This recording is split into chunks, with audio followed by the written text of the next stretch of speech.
Welcome to A Celtic State of Mind. My name is John Dykes, and tonight I'm delighted to be joined by Dougie from Mickey Nines. Dougie, welcome to A Celtic State of Mind. Glad to be here.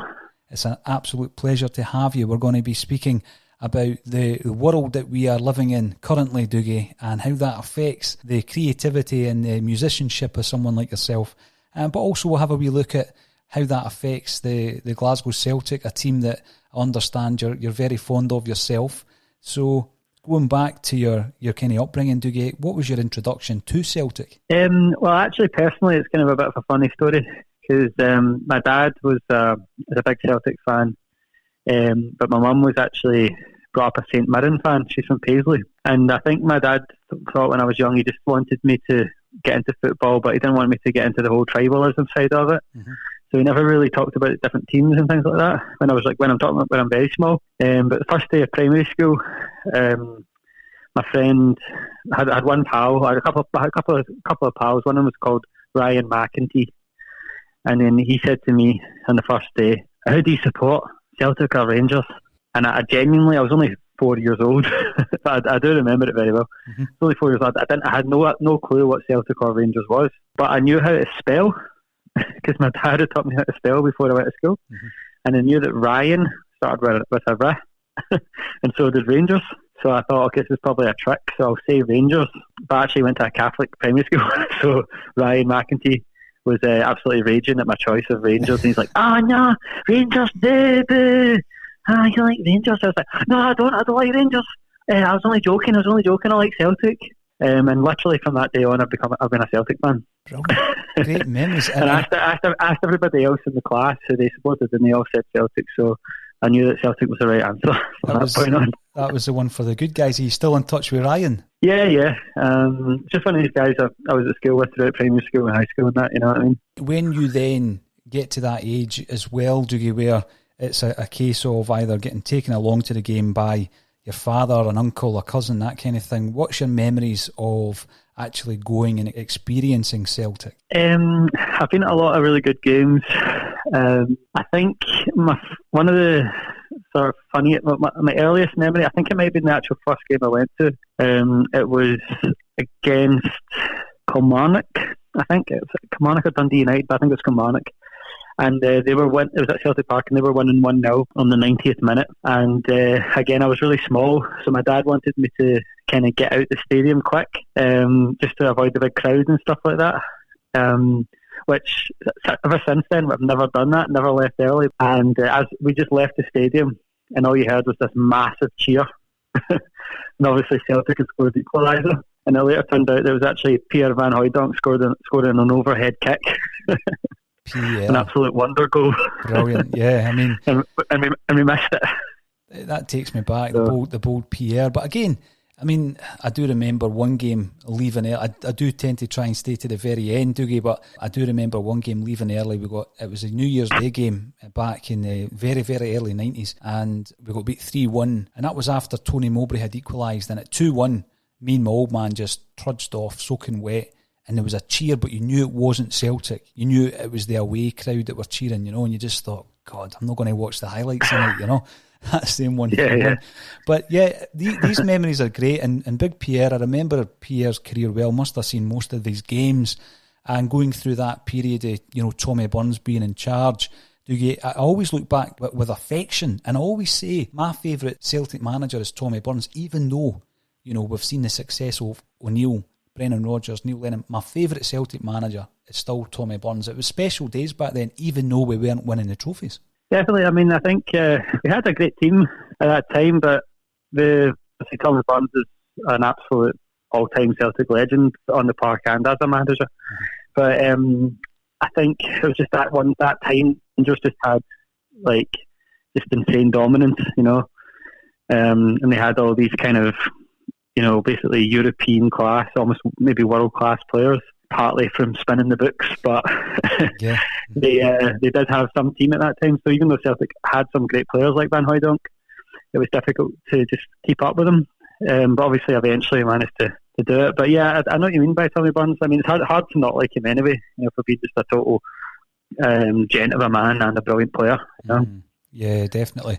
We do a feature podcast, Dougie, and it's called Screama Celica, and it's done by one of the main contributors who I set the podcast up with back in the day, Kevin Graham, where he picks an LP from his record collection and we relate it to the time. So we speak about, for example, Unfinished Monkey Business by Ian Brown, and we talk about Celtic in 1998. And it's a very interesting segue, if you like, because you think back to games, but you also remember the music. And Celtic goes hand in hand with music.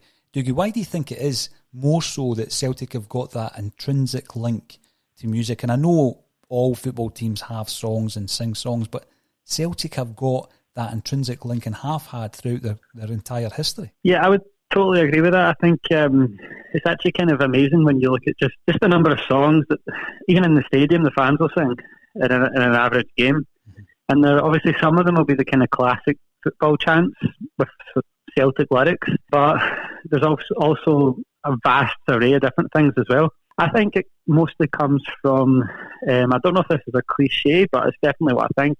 It comes from the Irish culture, the Irish folk culture and music culture. Ireland's obviously had a long history of like amazing folk music and poetry, and that kind of, also not just writing songs and having their own songs related to the culture, but just get up and sing. Like my own family, like loves a sing song. And basically any birthday party or wedding or whatever, you're pretty much guaranteed that 6 uncles and 2 aunties and your grandpa and your dad and all that are going to get up and do a tune. Mm-hmm. Mm-hmm. And this is all the kind of Irish Catholic side of my family that will do that, So I just think there's something in that culture that's, even if you're not, like, I've not got any direct Irish relatives, but obviously it goes way back, and obviously that kind of culture's like been maintained over the generations. And obviously you being brought up surrounded by music yourself, what kind of musicians coloured your palette then, Dougie? Who were your musical influences? Personally, I think when I was young, basically music was related to growing up with my dad that sung in church, and my papa was a great singer. Mm-hmm. He used to sing in like musicals and stuff when he was a kid with the Scouts. And then later in the army. But then I kind of broke away with that because when I was a teenager, I was a bit more of a rebel, you know what I mean? And I kind of got into stuff from like the 60s and like obviously the Beatles, Bob Dylan. Just because when I first heard Bob Dylan song, I couldn't believe like how kind of amazing the lyrics were. I really heard anything like that before when I first heard it. So I think when I was a teenager, I really got into that kind of stuff, like a lot of the 60s stuff, Jimi Hendrix, Beatles, Led Zeppelin, Bob Dylan, and then from that I just kind of branched out into pretty much everything, like pretty much every single genre of music. I just kind of got obsessed with it. Just engulfed yourself in sounds and inspirations, absolutely. And yeah, definitely. I was reading with interest that we've spoken to a couple of people with connections to Frightened Rabbit and Scott Hutchison, and JP Mason, who manages the band The Twilight Sad, who obviously had an affinity with Frightened Rabbit. But I was reading recently that also introduced you to the world of live music as well, playing yourself. What was the circumstances of you supporting Frightened Rabbit? Yeah, like that's a very fond memory. Basically, I think... Basically, we got a gig supporting them when we were still in high school. I'm trying to remember exactly how it happened. It was definitely related to kind of a friend of a friend type deal. I think this guy that my mate knew Scott Hutchison, who was a singer in Frightened Rabbit, and then he was basically just looking for an extra band to put on it. It's Nice and Sleazy's. We were only just, I think, it's hard to remember exactly, but I think we were just turned 17. We definitely weren't 18 because I remember having to lie about our age playing the gig, because it was an over 18s venue. And at the time, we were a completely different band than the Kinds is now. It was literally pretty much the same lineup, because we're just all pals from school. Right. But our style of music was just completely different. We were just kind of learning how to play the guitar at the time, and sounded a bit like kind of the Libertines or a wee bit of the Stone Roses, a wee bit of Oasis. You know, the kind of bands that you grew up when you're a teenager kind of trying to copy. Sure. We weren't really that good, you know. We just hadn't enough experience. We didn't really know what we were doing. We kind of thought that you just write some songs and turn up and just play them. We didn't take it. We believed in it, but we didn't know how seriously you had to take it, basically. Mm-hmm. So anyway, we played this gig. We go on first, play our set, and then go and get a drink. And then this band, we never heard of them before, Frightened Rabbit. You know, they weren't famous, they weren't signed, they were just like nobody's, kind of essentially like us. And it was mind-blowing, because it was like everything they did like was amazing, and it was just like the opposite of what we were doing. Like they really knew how to play. This guy was an amazing singer. He had some chat, he was really funny. His lyrics, you could even just listen to him, you could still tell his lyrics were amazing. Mm-hmm. You were just really vibing with it, so much energy. You know, you just had it. You could just tell from seeing them, and I was just blown away. And went out for a cigarette around the back, and he was there. Scott Hutchison was there, and I was just trying to chat to him. And he's only a couple of years older than me, you know. But you know, we were in school, but he was at university, or I think he was at art school, or maybe just finished art school. Right. So, you know, I was just chatting to him, and he was like, I was just like, oh mate, you guys are so amazing, you guys are so cool, man. And he was like, oh yeah, cheers. And I was like, did you like us? Did you like my band? And he's like, yeah, it reminded me of a high school talent show. And I was like, oh, thanks, man. But to be fair, he was completely spot on. And it was a massive spark to try and like get better. He gave us a copy of his album, which they'd basically recorded themselves and released themselves. The first album, called Sing the Graves. Went back to my wee flat that I was staying at the time, and just with a couple of pals, and we just listened to it, and you know, just on repeat basically all night. And I just couldn't believe how good it was.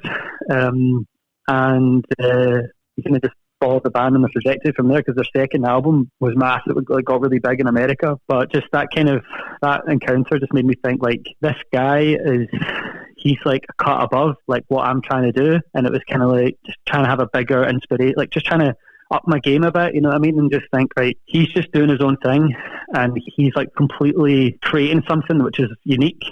And I felt like I didn't really necessarily want to make music that sounded like Frightened Rabbit, but I just wanted to do that. I just thought, like, that's what I want to do. I want to just try and like follow, essentially, you know, try and do what I want to do rather than just trying to copy somebody else, basically. You know, it was just both me and a couple of other guys in the band, especially Ant, like, were really just followed their career, and we were obviously really sad to hear about his passing and stuff. And you know, I think he was actually, it's only really since his death I look back, and I think the guy was actually a genius. Like, the number of amazing songs that guy wrote, just incredible, you know. Oh, it is. And it's really unfortunate when retrospectively people start to go through the back catalogue and realise the true genius of someone like Scott. And it was once again a bleak reminder, Dougie, of the mental health issues that I know they're prevalent in all walks of life, but they certainly are within the musical industry. And I think when you look at the day-to-day life of someone like that who was chasing this dream, and eventually they get the actual success, the credibility, but then the day-to-day movements from one city to another during a tour, and what that actually does to you and your well-being, it's quite alarming, isn't it? Do you think it's more prevalent within the music industry, Dougie, or is it more or less an issue across the board these days? I think it's an issue across all different walks of life, you know. I think when it comes to music and the arts, it's more prevalent. I reckon that's a combination of things.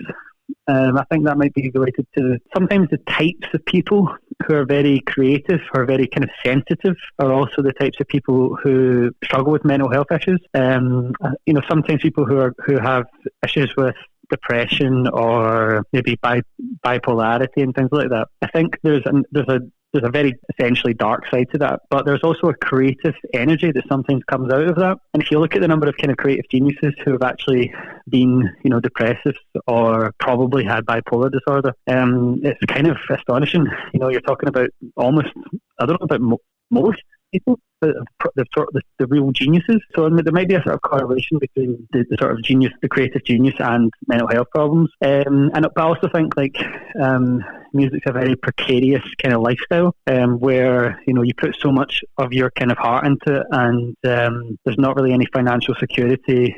It's very transient. You're kind of on the road. There's a lot of alcohol, and potentially there's a lot of other drugs as well. Yeah. But definitely a lot of alcohol, and I think all that kind of really feeds into kind of a vicious circle of like unhealthy living.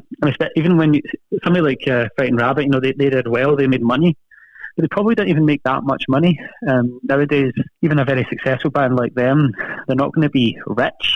They might be able to, basically pay a mortgage, but you're not talking about going to be rich. Yeah.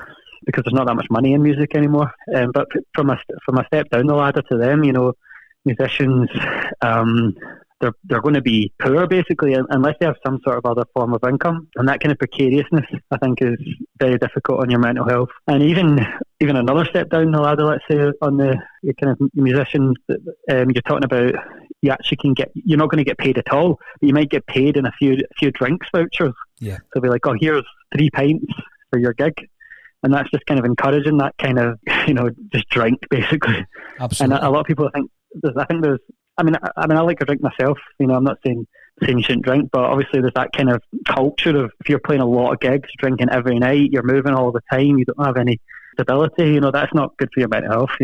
No, definitely not. And it does kind of paints a bleak picture, because as a music fan and you go for that event, that gig, and you have that rush of adrenaline right whilst you're watching the people on stage entertaining you, but really in the background, they're going to jump probably in a bus or a couple of cars and then move on to the next town and do it all again. And as you say, sometimes, the only solace is maybe in the bottom of a bottle. And that's quite sad, because the creativity that comes through that and the dreams that these musicians have got is all about putting their music out there. I mean, I did speak to a musician fairly recently, Dougie, who said that back in the day you would tour to promote an album, but now it's almost as if you release an album to promote your live events, your live gigs.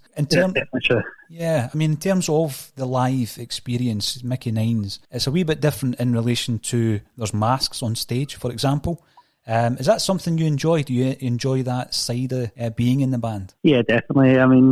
I've always liked performing ever since I was a kid, and it comes very natural to me. I just think it's fun.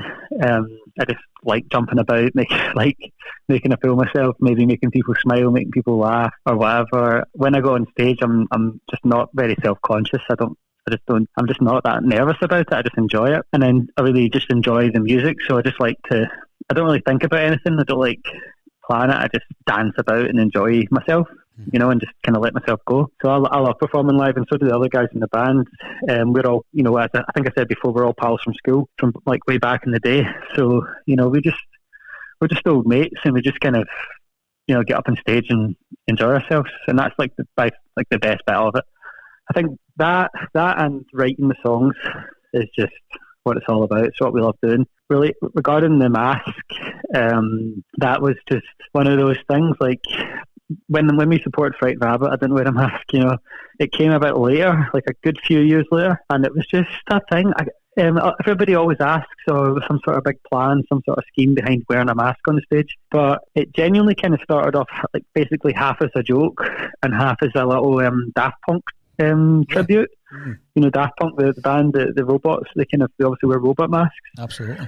And it was just one of those things that was just kind of wasn't very serious, but I was just I'm just the kind of person that doesn't think about these things very much, and just did it, and then it became a thing that kind of ended up sticking, and now it's it's become kind of part of the whole image of it. A lot of people say, oh yeah, when I put on the mask, I become a different person, because I'm quite a normal, quite a quiet guy when I'm not on stage, but when I'm on stage, I'm completely mental. So like an alter ego, yeah. It's like an alter ego, yeah. But to be honest, personally, I think if I didn't wear the mask, I'd probably still be mental, because, as I said, when I go on stage, I don't mind making a fool of myself.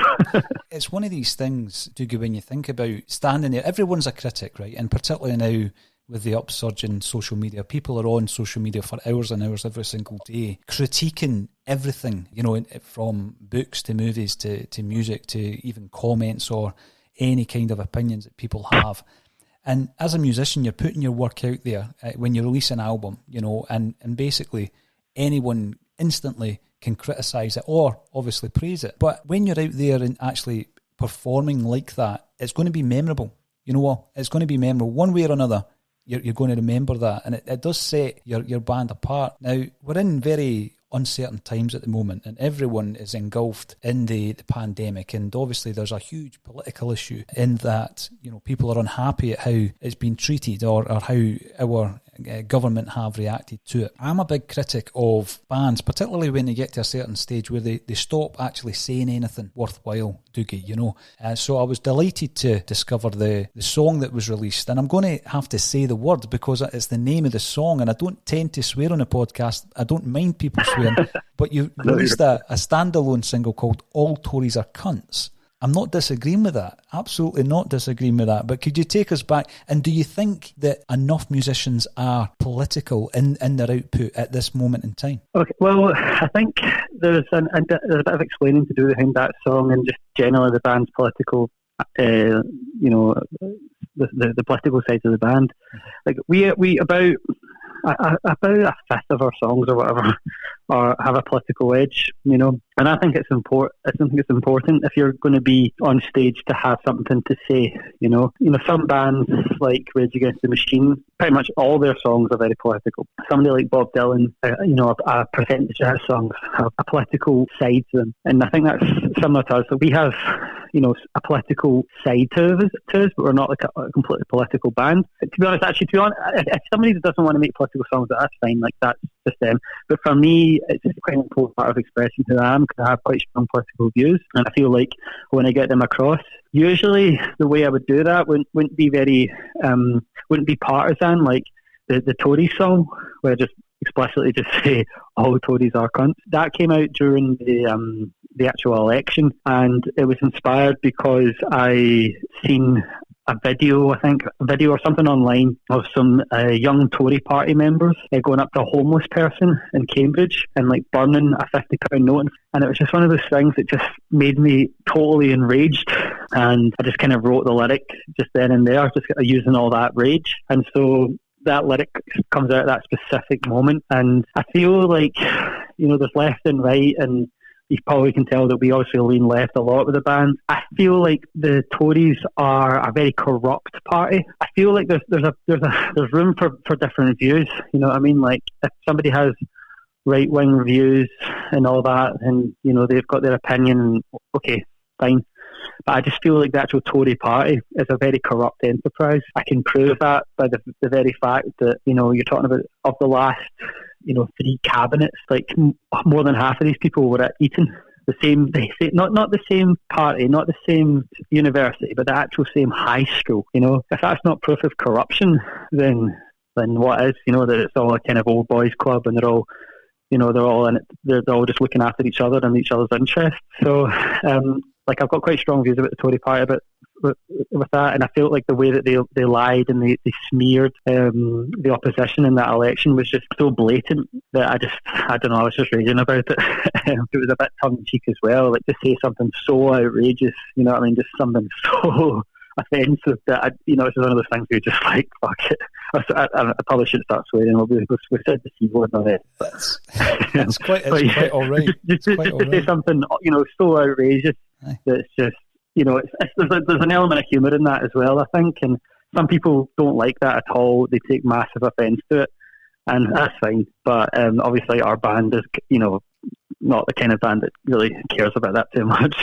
No. And I think a lot of the bands I really love have always had that kind of slightly darker edge to them. Absolutely. And Rage, you mentioned there, I mean, in terms, not just their actual message, but the musicianship and the message that went with that. Rage were one of the most important bands of my upbringing, and I'm delighted that they're coming back. But I mean, the sentiments of your song certainly resonate. They resonate in these times. It would have made a great T-shirt. I don't know, did you sell the T-shirts? Uncensored? I'd definitely buy one. Oh, we thought about stuff. I think we wanted that just to be a kind of wee standalone thing. They just came out for the election, and we didn't really want to take it any further than that, because we've not put it up on like our Spotify and anything. We just released it as a song for the election. It took us like 3 hours to record. It normally takes us about a week, because it was just a bass line, a beat, and a rap. So we thought about it. We just thought, we'll just leave that as it is. If people enjoyed it at the time, that's great. But did you get any flack? Was there any opposition to that after it was released? Any bad press? It got about 40,000 views online, which is good going for a band of our size, and it got that without any money put into it at all. Like if you put a song on Facebook or whatever, then Facebook will immediately reduce the number of people that see that. So, for example, if I put on Facebook "Happy Birthday to my son," then Facebook will not. Everybody will see that, right? But if I put on Facebook something like "Oh, listen to my new song," then Facebook kind of notice that that's almost like an advertisement, sure, and it will massively reduce the people that see that. So you're not allowed to put an advertisement on something that has a swear word in it, and obviously, so we couldn't use any money to advertise that song. Mm-hmm. But yeah, it actually got as much views as the last song released, and we put about 50 quid into it. Right. Which was kind of fascinating, just that it really, loads of people shared it. Brilliant. So it did quite well in the end. But what was the actual question? Forgotten. No, I was just wondering where I could buy the T-shirt for it, Oh, just the T-shirt. Yeah. So yeah, it spread well. I think people, it was a controversial side.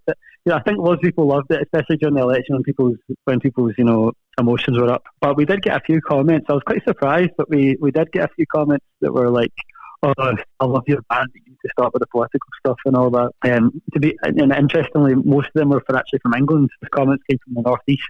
It was quite, because you can tell where somebody's from. Like Facebook tells you where people are from. Yeah. When they comment. So I don't know. The northeast used to be a Labour stronghold and become a Tory stronghold now. Yeah. It's quite interesting. A lot of the comments that were against it were from there. So yeah, I was just we just said to them, like, it's an election. We're just putting our views out. It's just whatever.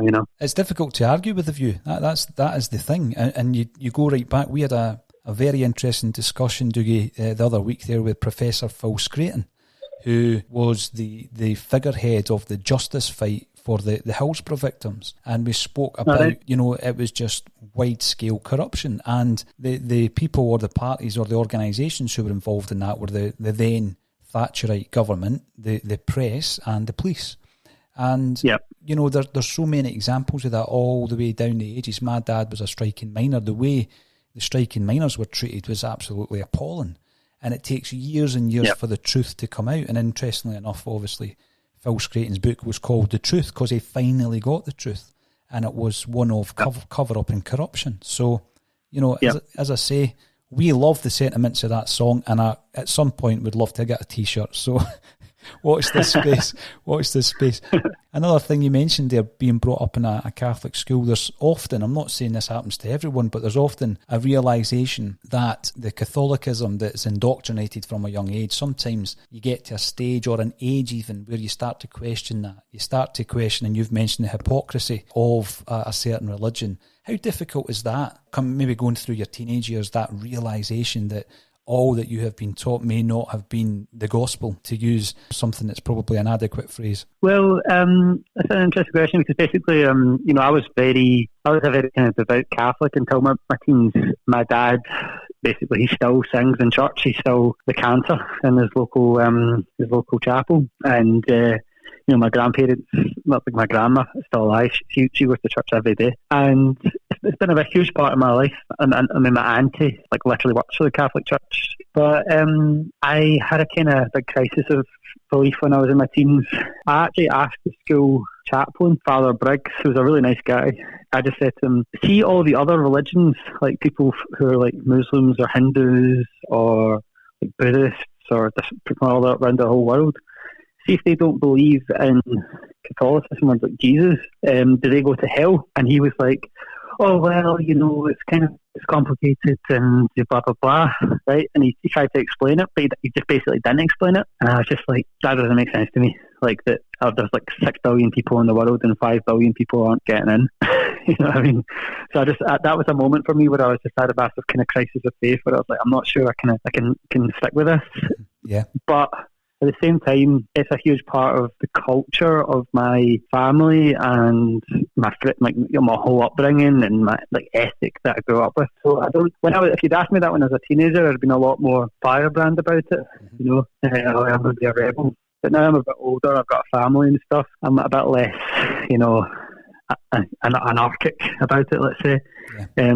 I understand a lot more about how important the ethic is and the basic kind of values that people get brought up with their faith. So I'm not one to criticise it so much anymore. I still feel like the Catholic Church has a lot to answer for in terms of the amount of wealth they have and the amount of poverty in the world. A lot of the kind of scandals that have been going on recently.